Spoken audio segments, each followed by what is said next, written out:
The Lord your God is with you. Keep your eyes upon the goal. Run to me. Come on, run. This is Run to Win, and welcome to it. I'm Frederick Chitangala. As usual, of course, I'm taking my usual seat. Last week, I was sitting the other side. I was the one under fire. But tonight, I'm the one asking the questions, something that I know best. You know what I mean. All right, so tonight, the topic of discussion is the virtuous woman, a woman of noble character. The virtuous woman, a woman of noble character. Allow me to read from the book of Proverbs 31, and let's see if we can start from verse, for now, just from verse, let me start from verse, actually from verse 10, so that we get the true foundation, the foundation on which this discussion is based. So please, if you have a Bible and a paper to write, take note of what we are reading through tonight, Proverbs 31 from verse 10. And the Bible reads, "A wife of noble character, who can find? She is worth far more than rubies. Her husband has full confidence in her and lacks nothing of value. She brings him good, not harm, all the days of her life. She selects wool and flax and works with eager hands. She is like the merchant ships, bringing her food from afar. She gets up while it is still night. She provides food for her family and portions for her female servants. She considers a field and buys it, and out of her earnings she plants a vineyard. She sets about her work vigorously. Her arms are strong for her tasks." Let's just end there for now. So tonight we are discussing the virtuous woman, a woman of noble character, based on Proverbs 31, 10 to 31. We'll continue reading as we proceed. We're live on TV as well as Facebook. Okay, and YouTube. Please search for Run to Win on either social media handles. You should be able to find us. If you can't find us, look for Helmut Reutter, LITOVIA Television, or Frederick Chitangala should be able to catch the live transmission of this special broadcast. Okay, and of course, we want to hear from you. Put your comments down below the broadcast so that we know where you're watching from and how you think we can improve this show, and also how this show is changing you. Allow me to introduce, not a stranger, but somebody who has been here several times, Elder Sodi Munsaka. Welcome. Thank you very much, and welcome our viewers on our various platforms. It's always a pleasure to be on this show. Indeed. Honored to have you. Elder, just a few days ago, on the 8th of March, the world celebrated International Women's Day, and on the same occasion, coincidentally, or planned, on the same day, you preached about a virtuous woman, a woman of noble character, from Proverbs 31, 10 to 31, which we read already. Yes. Why do you think the Bible's description of this virtuous woman in Proverbs 31 is still such an important message for today's generation? Yeah. Do you think it's a fulfillable description of a woman even today? Yes, let me say yes, and then yes, as you put it rightly, that we were commemorating International Women's Day. And when you look at the text, it's actually talking about a noble or a virtuous wife. Yeah. But we've substituted that to a woman. And let me also go further to say that this is a model of a wife, and we've extrapolated to a woman. But it's also a model for actually a godly Christian, because you will see that the qualities or the characters of this noble wife or virtuous wife, and let me say also that the words noble and virtue are actually interchangeable, because they mean the same thing, which is actually moral excellence. So you see that this virtuous wife or virtuous woman, the characteristics of this woman apply to the entire Christendom in terms of the standards that we should keep. Doesn't matter the sex, even for males. Yes, and this is actually because a lot of times when we are talking about character or when we are talking about certain things, you find that and most of the time it's us men, we tend to bring examples. We always talk about Adam, we are always talking about Abraham, we are always talking about all these characters. But on this special day, and not only on this special day, but we also need to be highlighting some of the women characters in the Bible that we even as men can actually ascribe to actually become. But this is actually more inspirational even for a woman to actually see, and we'll go into some of the examples to see how in the Bible we have very great women who actually excelled and who had these virtues or character strength, as you can put it. Absolutely. We also, just one or two verses down from verse 10, Yes. telling us her husband Yes. has full confidence Yes. in her, Yes. and she brings him good, Yes. not harm. Can we bring it home? Can we Yes. bring this home? Yes. Yes. What kind of a wife Yes. would that be, where the husband does not have full confidence in her, and she brings him harm?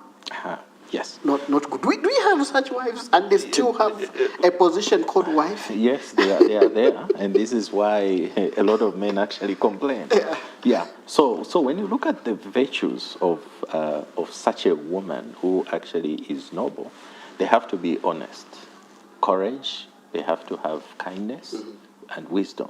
And let me pick up the issue of honest. You'll find that a lot of people sometimes are actually not honest. So you find that an honest woman, a woman with kindness and wisdom, will actually bring pleasure. And this woman will actually bring honor to the man. And you find that even the text here is telling us that the man who actually has this woman will actually find honor and will be honored in the community. So you find that without integrity, without honor, without nobility, you will find that the opposite will actually bring a lot of harm. And so a man would not want to have a woman who is going to actually harm them. So we want a woman who will have character, who is going to be precious to him, who is going to be worthy. And by worthy, we mean value. So a woman who is going to bring value into the relationship, a woman who is going to be trustworthy. I think trustworthiness is very, very important. As men, you sleep, you don't want to be sleeping with one eye open.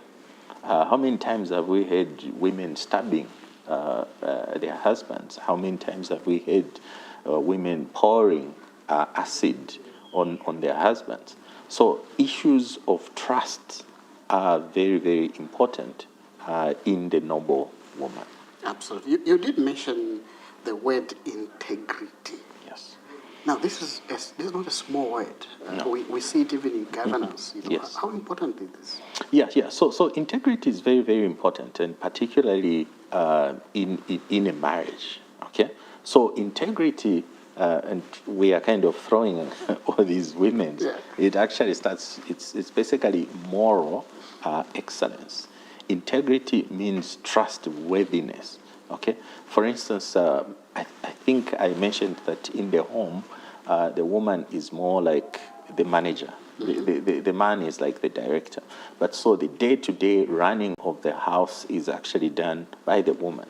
And where finances are concerned, you find that it's women that manage finances. They are the ones that will be buying groceries and things like that.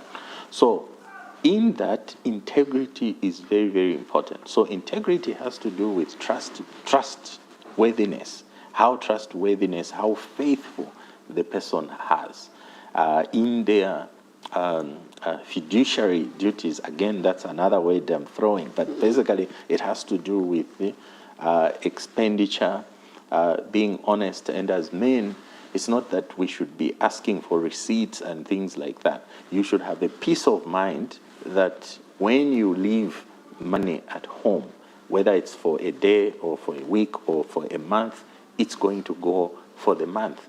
And things will be spent and things will not be misappropriated and so forth. So you find that the way you run like a corporate institution, that's how a home is also supposed to be run. I mean, that's a very good example. I'm almost tempted to say prof, but let's stick to elder. Yes. That's a very good example because in a corporate entity, Yes. when a board chair Yes. notices that their CEO is not performing well, Yes. as same as when the husband notices the wife is not performing well in areas of finance and fiduciary responsibility, as well as prudence, what do we do? Yes. On behalf of husbands and CEOs? Yeah. So I mean that the same thing has to happen, and this is the reason why it's important to sit down, to talk, and sometimes to budget, and sometimes because in marriages people come from different backgrounds. Okay, I think I gave an example of where, like, my wife, she's a very, very good, sometimes even better than me when it comes to financial management. That's why I would rather entrust money in her, because for me, I would actually squander it if I use that word in inverted commas, because I'm a very generous person, and I give a lot when it comes to her, and I'm not trying to say we'll that talk about this at the end of the program because my pockets are empty. You see? So, but basically, in the corporate world, you have audits, you have all these controls and things like that, but you find that in a home, it would be very, very difficult to have all these kinds of controls. So what is important is having trustworthiness and integrity, where you don't need to account for every way, you don't have to bring receipts and all that, but you should know that expenditure or fiduciary is actually going on very well. Absolutely. Yes. Let me get to a very interesting scripture in the same line of scripture that we are reading, and this is verse 17.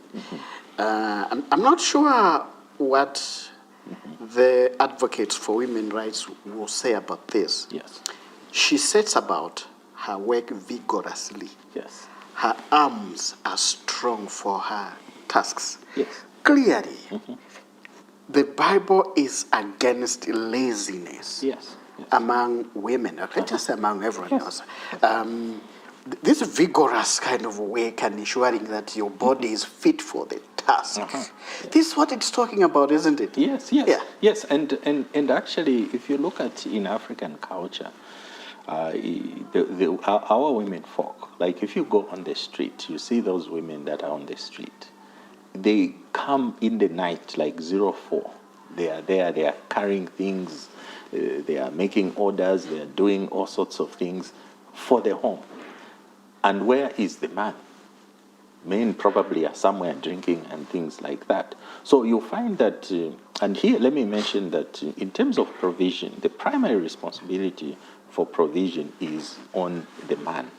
But however, this does not mean that the woman just has to sit. So even in Genesis, there, Eve was put there as a helper. So helping doesn't mean sitting. So in that role of being the helper, the woman is supposed to be working diligently. She has to work and provide. And if you see the text there, it says she has to provide food and clothing. And for some of us, we grew up in a home where we had mothers who were actually doing that, either selling on the market, doing business, or even working a normal job. And so you see that here it's actually encouraging hard work, diligence. So a woman needs to work. She needs to provide food and clothing. She has to provide service, and she has to provide stewardship, which we have talked about in the beginning. Yes. We also read some of the very important teachings in Colossians chapter 3, verse 23, that whatever we do, Yes. we should work at it with all our heart. Yes. How does the virtuous woman demonstrate this principle in her life. Yes. And as you are describing or answering this question, Elder, could we zero in on one woman in the Bible that fits the character and Yes. diligence Yes. described in Proverbs 31, 10 to 19? Yes. So there are a lot of women that we can give examples, and I want to pick up Ruth. I know there are a lot of lessons to learn from Ruth, but one of them is issues of loyalty. Okay, but let me pick on the aspect which you have brought out, because here we are talking about diligence. Yeah. So you see that Ruth was widowed, and they were in a foreign land. So this was a Moabite woman who was who remained actually with her mother-in-law, who was Naomi. And Naomi actually she lost all her sons, and she actually dismissed or let go all her daughters-in-law. But Ruth remained. And by Ruth remaining, she actually showed commitment and devotion to the mother-in-law. So that was very, very important. So the character that Ruth showed was loyalty, humility, as well as faithfulness. And she was highly committed to the mother-in-law, to the point that she used to go in the fields to glean. For me, I understand this word very well, because I come from a farming background, and when we used to harvest, we were actually told that when you harvest, you don't go back to pick up those things that are dropping. I don't know if you know that. I do, but you see, because I was young when I was in the village, Yes. I left when I was young to pursue school. And the reason I remember was that because we used to use the same droppings as baits. For baits, for what do you call mice? So not necessarily because somebody is going to come and take home. So for us, actually, it's a norm actually that when you are harvesting, sometimes deliberately you even leave certain things, and then because the whole principle is that when you finish harvesting, somehow villagers know that, this field is done. So you find that those poor of the poorest, the orphans, the widows, they go backwards and start picking those small things that actually drop, and they actually survive on those things. So what Ruth was doing is that she used to go, and later on, this was in the field of Boaz, she was going and picking these things that were remaining. And you saw, it's just in the interest of time, if people should read actually the entire chapters, I think there are only 3 or 4 chapters, you'll find that Boaz was actually telling the workers to be leaving a little bit more, so that she would pick that, and she was taking this to the mother-in-law. So now you see here, the principle here was that Ruth was actually taking care of the mother-in-law. And this is very, very important, because sometimes we have seen situations where women, when they become widowed, in as much as sometimes they receive even from the estate of the man, they don't want to share even that little to anyone, and let alone the relatives, or especially the mother-in-law in this case. So this is one of the qualities that is very, very important that we want to bring out, and things that people should learn from Ruth. And when you read further, you will see that Ruth, God actually blessed Ruth, that she ended up marrying somebody who was very, very rich, and she ended up having an offspring who actually was directly in the genealogy of Jesus. So she actually fell, because she was a foreigner, she was a Moabite woman. But she fell into the genealogy of the Lord Jesus Christ, because she ended up becoming, is it the great-great-grandmother of David, Solomon, and then it went on, and all the way to Jesus through her diligence. Absolutely. It's very interesting in the subject of Christology. Yes. When you look at the adoption process into sonship. Yes. And how in those days, I don't know about now, in the Hebrew, if not mistaken, the Hebrew society, you can never get rid of an adopted son. Yes. You can get rid of your biological son. Yes. But an adopted son, you picked that person on your own, and nobody forced you. You knew their flaws, and you picked them. Yes.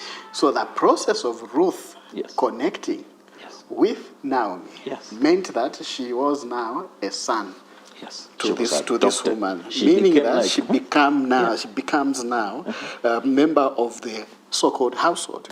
You know, just like the book in the book of John talks about, for as men as received them, then he gave them the right to become children of God. So that gave her the right to become the child of Naomi, and henceforth to fall in what you are talking about. Into Boaz. So meaning that she became the actual daughter, like biological daughter of Naomi. Absolutely. Yeah. So she was not seen as a daughter-in-law.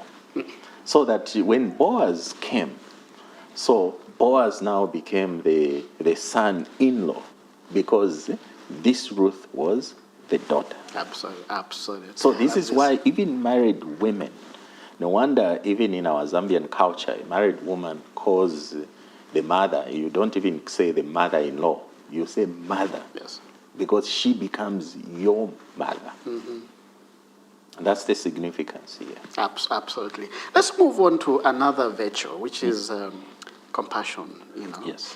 In Proverbs 31:20, let's just go there.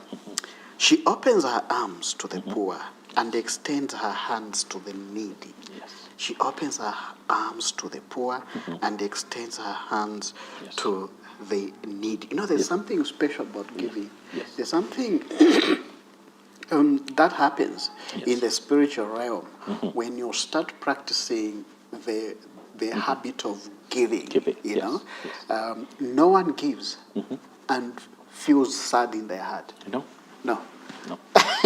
This is very interesting. So this proverb is this particular scripture we've just read is highlighting her compassion for the poor and the needy. Yes. Why is generosity such an important part of a virtuous life? Yes. So generosity is very, very important. And you saw even in the life of Ruth that even in her poverty, she was generous, because whatever she was picking, she wasn't picking for herself. She was taking to the mother. If we look also in the New Testament, there's a woman named Deborah there. She was a prophetess. Actually, the one that I want to mention is Priscilla, but we'll come back to Deborah. But there was Priscilla, who is she was married to Aquila, and there are several references in the New Testament of Priscilla and Aquila. She was one of the leaders in the early church. She had great knowledge, teaching, and partnering in ministry. So you saw that this lady actually provided hospitality to Apollos. So you see, during that time when the apostles were moving, when Paul was starting his ministry, he had all these people that were very, very instrumental in the early church. And Priscilla is a very good model of hospitality. She provided hospitality to Apollos. And I think you know that Apollos was almost levels of Paul in terms of ministry. And I know that scholars even attribute the book of Hebrews, but I don't want to go into that. And I'm not saying that he wrote the book of Hebrews, but there's a lot of talk about Apollos and so forth, but he did a lot of work. But then you see that the person who actually mentored Apollos is Priscilla. So again, showing that women play a very key role in actually ministry, because you see that some of these very powerful men of God were actually supported by women. Yes. Absolutely. I mean, we see a lot of examples in the Bible, including the ministry of Jesus Christ himself Yes. and his closest 12, Yes. how they were supported by women, Mary, Yes. Yes. Martha, and others who were very close by to the point that even at the point of resurrection, Yes. it had to take the women to be the witness. first to witness Yes. that the tomb was actually Yes. very empty. Yes. Absolutely. Let's maybe just a little bit more, Elder, talk about giving Yes. and how it's a very important habit Yes. to develop, not just as a woman, but Yes. as an individual. Luke 6:38 is talking about giving, and it will be given back to us. Matthew 25 verse 40 is reminding us when we save others, we are like saving Jesus Christ himself. Yes. Yeah. And we receive Absolutely. through actually giving, and we saw that when we give, he also rebukes the devourer, and the floodgates of heaven actually open. And so this is why the issue of compassion, the issue of generosity, is very, very key in terms of a virtuous woman. Yeah. And we've said that this is a model which is every Christian should follow. So let us help the needy, let us be generous, and let us be compassionate. So a model of a virtuous woman is not selfishness. So as Christians, we are not supposed to be selfish. We should always look after another person. Absolutely. Verse 31, not verse 31, chapter 31, verse 25 is talking about her being clothed Yes. in strength and dignity, Yes. and that she can laugh at the days to come. Yes. What does that mean? Yes. Strength, dignity, and wisdom. So again, strength. You actually talked about this when we were talking about her hands and all that. Women have strength. By the way, because I worked in the hospital, I still work in the hospital. Nature of my job, I've witnessed childbirth, and I can tell you that there is strength. In fact, for me, I think that was the first time I actually saw strength, to say that women actually have physical strength. So a woman has to have inner strength and honor with gracious speech. Okay, that is very, very important. So a virtuous woman, and strength is related to work, meaning that the woman should not stay idle. She should be the homemaker. And in the workplace, a woman is supposed to work, also have strength, and put that strength with wisdom. Yeah, and this is very, very important as a virtuous woman. Absolutely. Yes.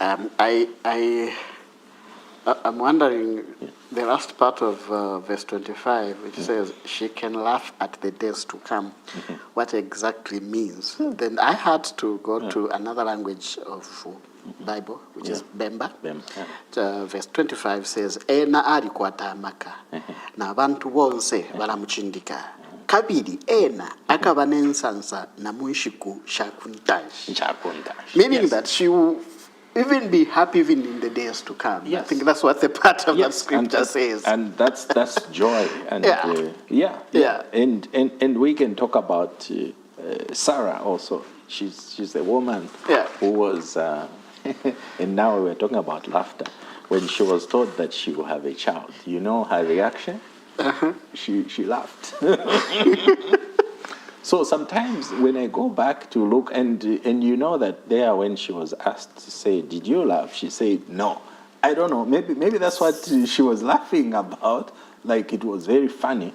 But then you saw that she had faith in God, and particularly his promise that Abraham will actually be a father of many nations, and that the nations will actually be built through the legitimate wife, who was Sarah.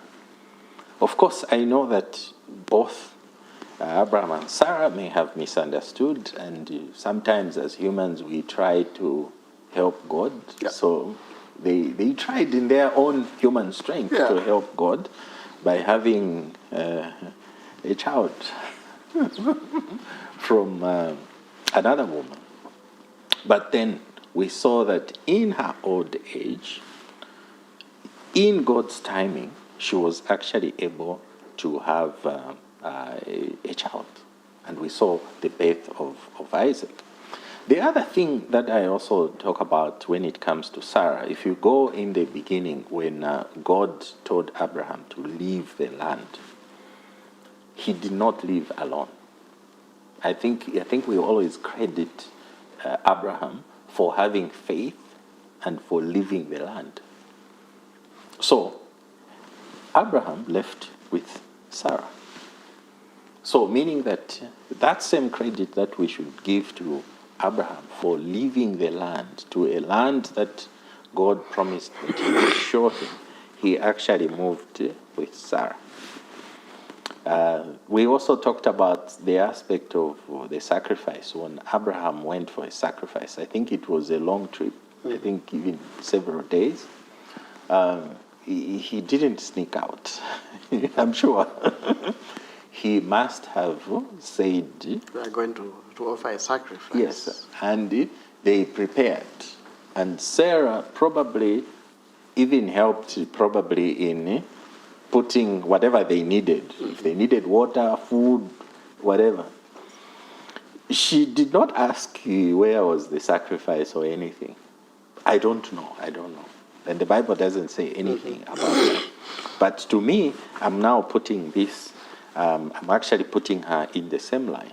The same line as to Isaac not also asking about the sacrifice. In fact, he asked. And on the very end. He asked the towards last the day. end to say, where is... Yeah, we have the fire, we have the wood, we have Where is it? everything. Where is the sacrifice? Yes, and God, yeah. And So the God father will just provide. said, Father will provide. Yes, Yeah. yes. And Sarah also didn't ask. She just said, okay, you go. So these people knew what they were doing. So again, you see another very important virtuous woman who was actually showing faithfulness. So another very important virtue is faith. Faithfulness and trusting in God's timing and in God's promises. Absolutely. Talking about faithfulness, verse 26 says, she speaks with wisdom, and faithful instruction is on her tongue. Yes. This means that a woman is supposed to be involved in ministry. Yes, in speaking. Because, the Bible will never make a mistake. No. She speaks with wisdom, and faithful instruction is on her tongue. Yes. This is very key. And this is why when it comes to influence, again, we'll talk about influence. Her influence will start at home with the children, but then it will actually extend to the communities, and it will extend even beyond. And so this aspect of wisdom, household influence, is very, very important. And when it comes to wisdom in her mouth or on her lips, it's very key, especially when it comes to raising children. I know there has to be a balance, but you need, like men, we have a few words. Sometimes we just act, but women talk.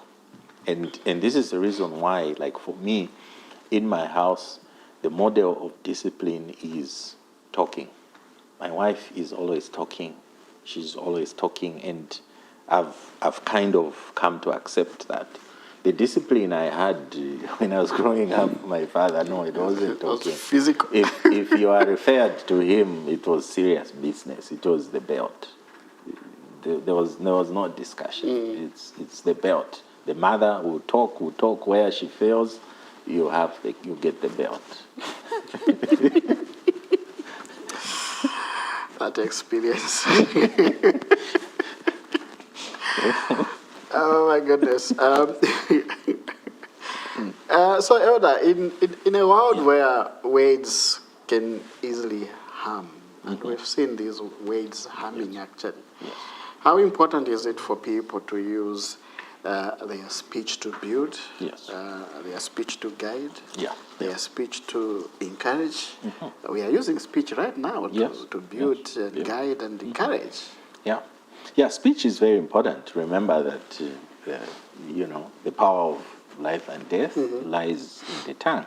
So speech is very important, and especially in building, in raising communities, in raising children, and speech should bring encouragement. Speech should bring honor. Speech should bring influence. Speech should not actually be deceitful. Speech should not be in a lying way, should not harm and things like that. Speech should always be in a way that it's actually building. And for women, because they are gifted in speech, it's very, very key that that speech which comes is actually gracious speech. I think we talked here when we were talking about strength, that a woman should have inner strength and honor with gracious speech. So that is very, very key in a virtuous woman. Do you have an example of a woman in the Bible who we can refer to regarding the issue of speech? Yeah, so we do have a number of women. Let me pick one because I have. Let's look at Hannah. Yeah. I have a number of women with me. So Hannah, in terms of speech, to her speech was more in terms of a prayer. If you look at Hannah, I think it's in 1 Samuel there, where she was also another woman who struggled with not having a child. But then she ended up being the mother of Samuel. And we know Samuel and the life that he led, and very, very powerful man of God.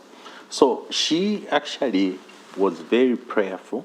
She had persistent prayer and perseverance, as well as dedication. We see that. So she had this spirit of faith as well as prayerfulness. And she even vowed to say that when I have a child, this child is going to be dedicated to the work of God. And so she's one of the best examples that we can give as somebody who had this gracious speech through prayer. Very, very powerful again. Absolutely. Yes. You are watching Run to Win, and tonight we are discussing the topic with Elder Sodi Musaka, the virtuous woman, a woman of noble character. You can even substitute that and say the virtuous human being. Yes. A human being of noble character. Are you a virtuous human being? Are you a person of noble character? You see, we talked about integrity and other virtues, faithfulness.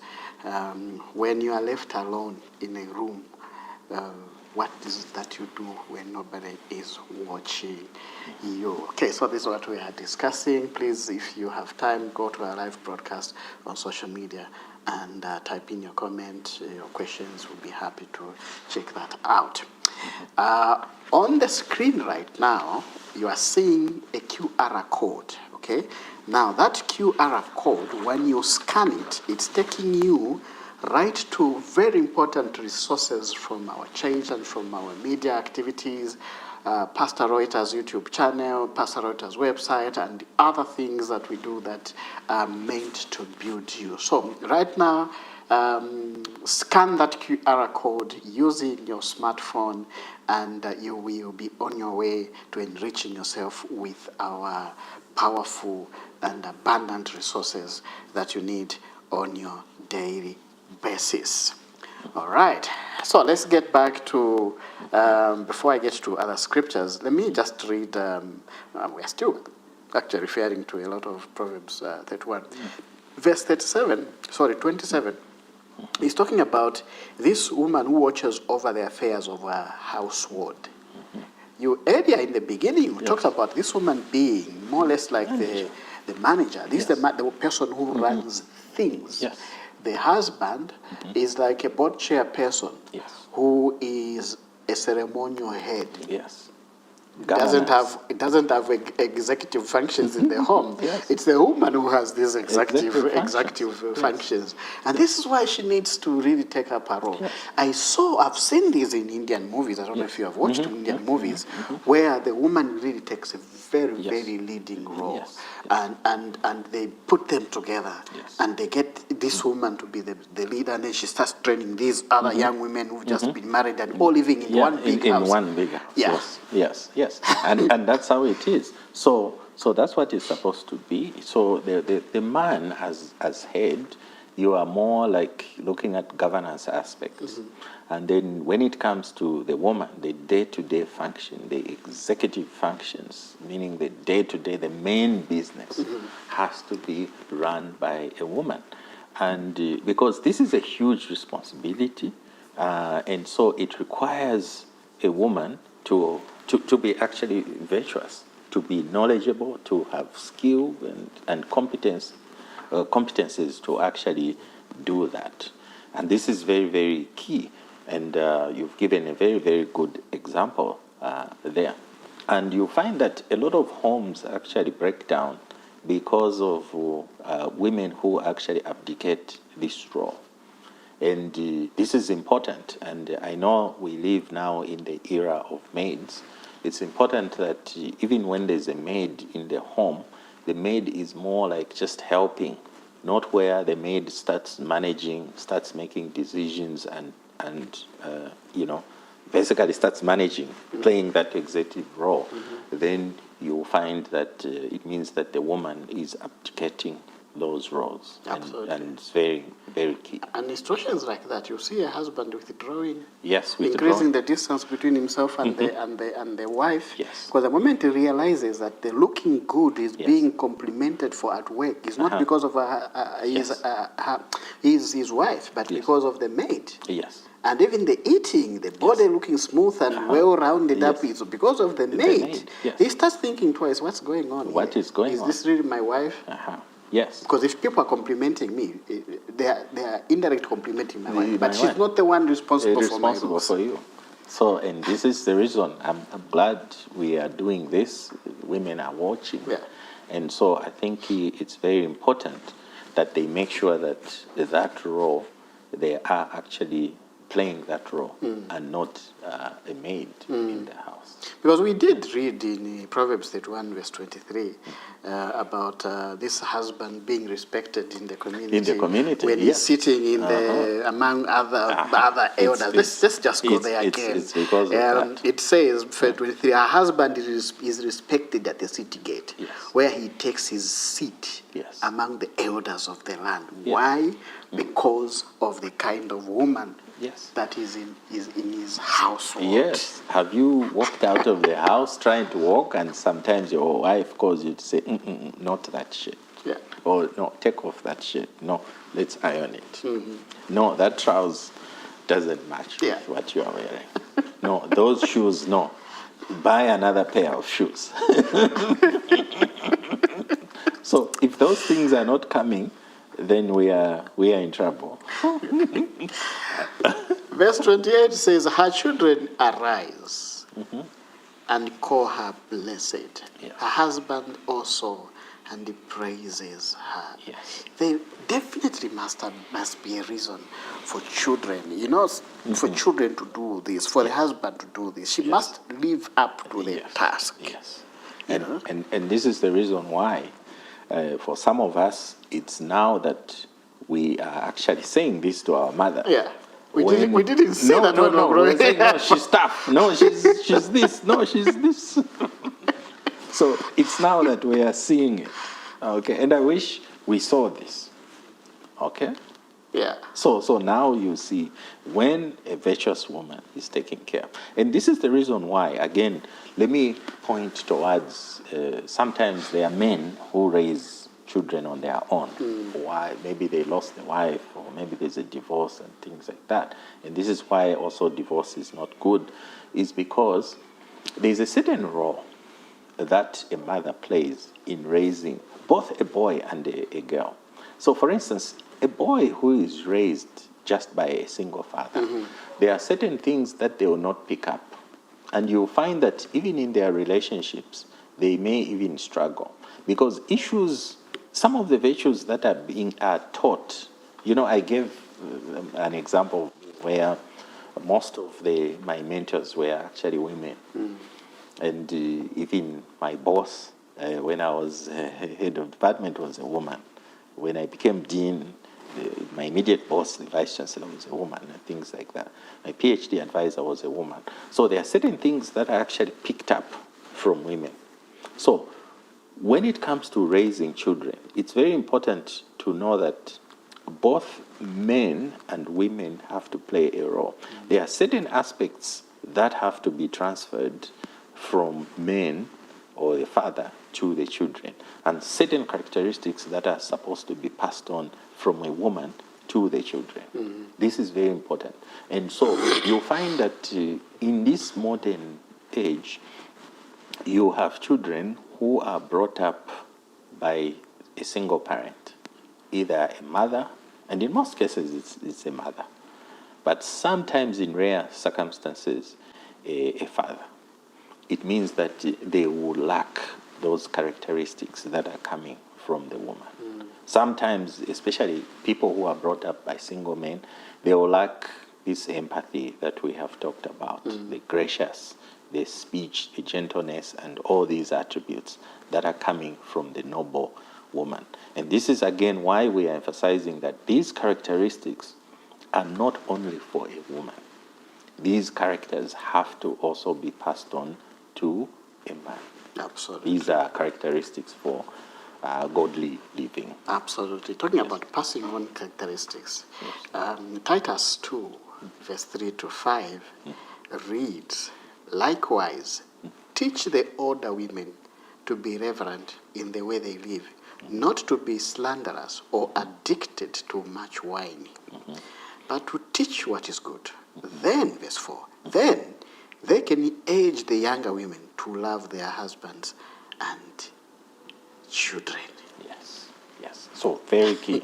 So their role to mentoring young women and children. And to children, it means boys and girls. Yeah. Absolutely. This is unbelievable. This is powerful. You're saying scriptures connecting. Yeah. Let's talk about verse 30 as we get into the source of virtue. Yes.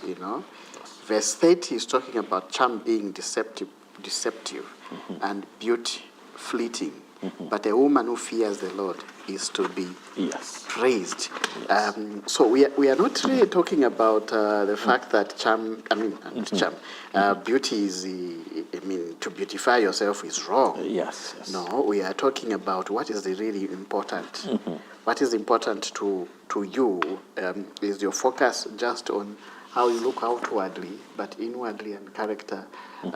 It's another sorry state. Yes. Charm is deceptive, and beauty is fleeting. Okay, but a woman who fears the Lord is to be praised. Yes.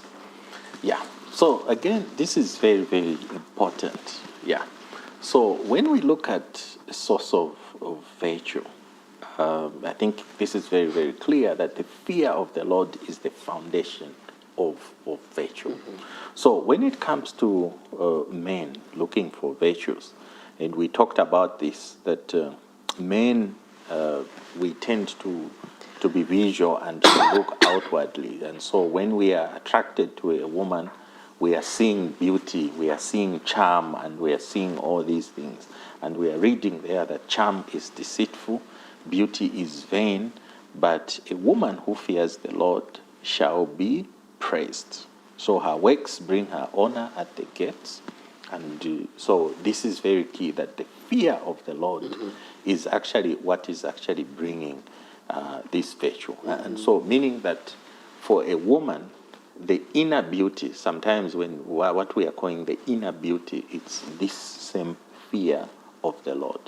And then you find that a lot of women women in relationships and in marriage. And the reason why a lot of these relationships don't last is because once a man and a woman are in a relationship, what actually counts or what makes a man stays is actually these virtues.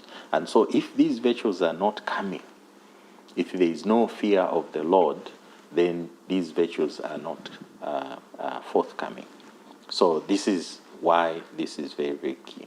And again, this is also a reflection of the entire Christianity, because the fear of the Lord is the beginning of wisdom. Mm.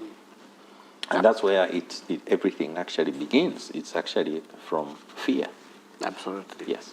Now, we are living in a world where outward appearance is praised. Yes. You know, yes. Where how you look or how you appear in public is extremely important before you even worry about what's going to happen where you're going. Yes. Unfortunately or fortunately, I mean, we're not saying coming to church you should come without having groomed yourself. No, come as nice as you want. Yeah. After all, in the book of Exodus, God told Moses, tell your people to consecrate themselves, to wash their clothes, because on the third day I'm going to appear to them. Yes. Okay? Wash your clothes. I mean, clean yourself up as you appear to them. Look good. Look good. Yeah. But where the emphasis in this current where we are living now, the outward appearance has been emphasized so much. So much. That sometimes people even go to the extent of borrowing so that they can look kind of thing that they are actually cannot afford, you know, or because they want to, you know, make up an appearance, which doesn't even reflect their true self. Yes. How does this passage that we have read in verse 30 redirect our understanding of true beauty? Yeah. So true beauty is actually inner beauty. Now, speaking to young people, especially the unmarried, I think this may be very difficult. Of course. Because I remember for me when I was looking, so that's what we were looking for, beauty and all that. And you want the most beautiful. And in most cases, you find that those women were even out of reach, and we ended up even not marrying. Okay? And not that we're saying we didn't marry the beautiful, but we married, okay? But then, having been married, I've been now married for 20 years, I've seen people who have divorced. And sometimes you find this person, you find this very beautiful woman, and then she says, I'm divorced. And you'll be like, what kind of a man would leave you? Okay? And then, even in our homes, we are married. I'm married to a very beautiful woman. But then, you find that when I look at, maybe I list things that I really need, that really matter to me, you find that beauty is not even in the top 5. It's these virtues. These things that we are talking about, honesty, integrity, trust. In fact, trust is like number 1. Can you live with somebody that you can't trust?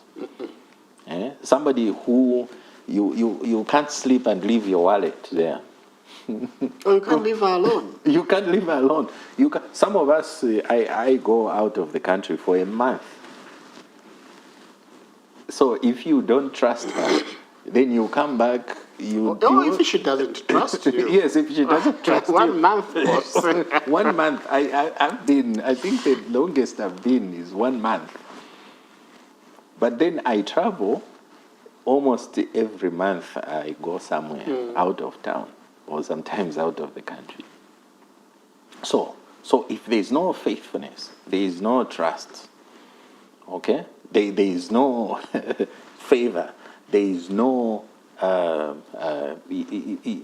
grace and faithfulness and all these things, then you find that charm is deceitful, beauty is vain. And in most cases you will find that those women, and this is the reason why young men also should be, when you see those very spotless people and you look, there's something. And there's danger. Somebody said, of course we all know that beauty lies, the physical beauty lies in the eyes of the person looking. Yes. Because sometimes we have heard people boasting, oh, I married a very beautiful woman, oh, this is my beautiful woman. And the moment the couple, you who is praising together with your wife, move out, they start laughing. Is that the kind of beauty he's talking about? No, because you said that beauty lies in the eyes of the Absolutely, beholder. and this is why I want to agree with you, Elder, that we shouldn't really focus on the outward appearance. Yeah. Because what you might say beauty, because some people will say, how can you say beauty with such a nose? You know, but it's these things which actually don't expire. Yeah. You know, the inner things, the characters. Those are the things. Yeah, I know. I have a friend who used to say, no, there are others who have universal beauty. I know that is universal. But what I call universal, to me, is the inner beauty. Yeah. And the inner beauty that comes as a result of all these virtues is what I consider to be the true beauty. Absolutely. Yes. Let's talk about faith, and I know about almost an hour ago you did talk about faith. How does faith in God help women develop the strength, the compassion, and the wisdom described throughout? Before I even get here, Yes. I know we have 5 minutes to go. Okay. Let's go back to beauty. You know, you gave an example of, and we're not really being one-sided here, because the issue of even women will tell you, I want a tall, dark, and handsome person. All right, but they end up marrying somebody who is not who is far from all those descriptions. Yes, even us, we want to say, I want a beautiful woman. But what is really beauty? You know, what is really beauty? You find that the person who is really gets attracted to you is far from the description of what you called beauty, because that was a wrong definition of beauty. Yes. You know, it's about who the person is. Who are you thinking with? Who are you laughing with? You know, who are you agreeing with? You know, a friend. Now that friend may even have one eye. Yes. That friend may have one arm. Yes. As long as you are connected, Yes. that is the beauty that you want. It's a character. You want to be in her presence. She wants to be in his presence. This is what we are talking about. So it's both ways. We are not trying to be one-sided. It's both ways. Yes. Yeah. I just wanted to make that very clear. Yes. Now, faith. How does faith help women develop? Let me just say women and men develop the strength, the compassion, and the wisdom described throughout Proverbs 31. And this question is particularly important because sometimes you might feel you don't have the physical strength needed to do what you're supposed to do. Compassion comes with some endowment. You know, do I have what to give? Yes. You know, maybe I don't have. How does faith help? Yeah, so faith is very important, and I know we have run out of time, but we could have talked about particular examples, and we saw Mary, the mother of Jesus, who displayed such enormous faith, where she was a young lady and approached by the angel of the Lord, being told that you are going to be with child, and she was asking, how can I be with child? I've not been with anyone, and I'm actually being engaged, and I cannot do this and all that. And she was told that no, the Holy Spirit shall come upon you, and you'll have a child. And so you saw the great faith that Mary had to actually obey. And in her own humility, she was actually yield to the Holy Spirit, and we have seen how impactful this faith has. So faith, believing in God, believing in the timing of God, is very, very important. And all these women that we have looked at, Hannah, Mary herself, even Mary Magdalene, who actually witnessed the resurrection, and her faithfulness to believe that the Lord actually resurrected is very, very key. So faith is very, very instrumental, is very, very key. Having a belief system is very key in that character. And you have talked about the inner beauty. Faith also brings that inner beauty, the belief that the woman should have. Absolutely. Very key. Yes. Elder, if you were given only 30 seconds, like I'm about to, how would you sum up tonight's discussion? Yeah, so my sum is that a virtuous woman, this is a model for faithful living. Living in a faithful, diligent, compassionate, wise, and God-fearing way. So whether as a man or a woman, as a believer, virtue is important. And it's measured through reverence for God and service to others. Amen. So this should be a model. Now, number one, nobility is rooted in the fear of the Lord. We have seen that in Proverbs 31:30. Virtue is expressed through action. That is through faith, courage, compassion, and wisdom. Then women, we have highlighted these women. Women are very central in God's mission, in shaping families, communities, as well as nations. And their stories inspire men and women to live faithfully and courageously. That would be the summary.